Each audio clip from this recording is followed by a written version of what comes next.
A dificuldade básica com Hegel e com o idealismo é, para mim, semântica.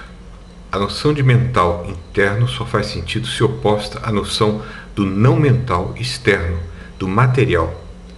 Mental e material são conceitos opostos, como dentro e fora, em cima e embaixo, claro e escuro. Não pode haver um dentro se não houver um fora, nem um claro sem um escuro. Tais conceitos só são aplicáveis se o seu oposto também for. Mesmo que o mundo externo fosse um sonho, uma produção inconsciente de uma mente constituída pelas mentes humanas, restaria a questão sobre o que existe fora desse sonho, uma vez que todo sonho é mental. É isso que está fora, e isso que está fora poderia ser chamado de coisa em si. A sugestão de Wittgenstein de que a metafísica tradicional é um castelo de cartas, constituído de castelos de cartas, resultantes de confusões conceituais devido à falta de atenção para as pequenas distinções semânticas feitas na linguagem ordinária e que constituem o significado real, efetivo das palavras, continua sendo, em certa medida, válida. E mesmo que essas confusões sejam, no caso de Hegel, o meio através do qual sejam vinculados insights profundos, desafiadores. Hegel sugere que o mundo da natureza tenha sido desde sempre de ordem mental, ainda que decaída, Abfall des Geistes, o lixo do espírito.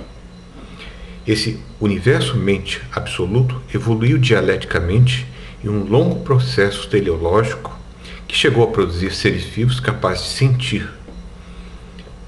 Esses seres vivos começaram, então, por força do processo dialético, a perceber o universo, a tomar consciência dele. E, em sociedade, aprenderam, pela força mesma da dialética, a interagir, espelhando-se uns nos outros, tornando-se, por isso, autoconscientes ao ponto de reconhecerem a unidade que existe nas diferenças das outras consciências. A identidade na diferença. Finalmente, eles chegaram ao saber absoluto, a consciência refletida de que todo o universo é mental ou espiritual. Em outras palavras, o universo infinito é uma mente que possui algo como uma vida, a vida do absoluto, no curso da qual se desenvolveu, terminando por dobrar-se sobre si mesmo e tornar-se autoconsciente em e através de seus produtos finais, nós, seres finitos, momentos do absoluto. E essa autoconsciência, quando reflete todos os estágios de sua evolução, torna-se saber absoluto. Nesse estágio, tornamos-nos seres finitos, momentos finitos da vida, do universo-mente, da totalidade, do absoluto, de Deus. Deus no sentido hegeliano. Como escreveu um poeta, nós somos a consciência do universo que se pensa em nós. E como o universo é mental, é pensamento, o saber absoluto é pensamento. Como Aristóteles já havia previsto, é autopensar do pensamento, é pensamento do pensamento. É algo que se assemelha ao primo motor de Aristóteles. Ora, essa é uma grande e esplendorosa visão do mundo. Mas será que ela resiste ao escrutínio? A cosmologia contemporânea nos informa sobre um universo que nos é completamente estranho e indiferente. Sabemos que não há nada de teleológico na evolução das espécies. Sequer a evolução da mentalidade humana é garantida. Não seria melhor dizer o que parece ser o caso de forma demitificada?